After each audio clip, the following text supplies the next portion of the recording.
بسم اللہ الرحمن الرحیم۔ ایک شخص کے کئی بیٹے تھے، ان کے درمیان اتفاق نہیں تھا اور یہ لڑکے آپس میں ہر روز لڑتے رہتے تھے۔ باپ ہر چند سمجھاتا لیکن کچھ اثر نہیں ہوتا تھا۔ باپ بہت بیمار تھا اور وہ پریشان رہنے لگا تھا کہ میرے بعد ان کا کیا بنے گا۔ ایک دن وہ اسی بارے میں سوچ رہا تھا کہ ایک ترکیب اس کے ذہن میں آئی۔ اس نے اپنے سب بچوں کو اپنے پاس جمع ہونے کا کہا اور ساتھ میں ایک کچا سوت بھی لانے کو کہا۔ اس نے سب کو ایک ایک کچے سوت کی انٹی دی اور کہا کہ اس پر اپنا اپنا زور آزماؤ۔ سب نے اپنا اپنا زور لگایا اور آسانی کے ساتھ سوت کو توڑ لیا۔ اس کے بعد اس شخص نے ان سب سوتوں کو اکٹھا کیا اور دوبارہ توڑنے کا کہا۔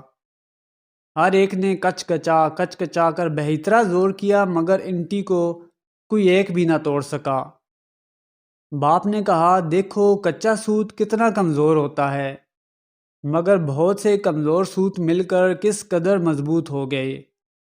اسی طرح یاد رکھو کہ تم بھائی اگر متفق رہو گے تو کوئی دشمن تمہیں کسی طرح کا گزند نہ پہنچا سکے گا، اور اگر ایک دوسرے سے جدائی اختیار کرو گے تو ہر ایک آدمی تم پر غالب رہے گا۔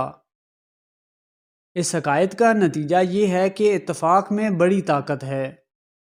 ہمارے چینل کو سبسکرائب کرنا نہ بھولیے گا۔ شکریہ۔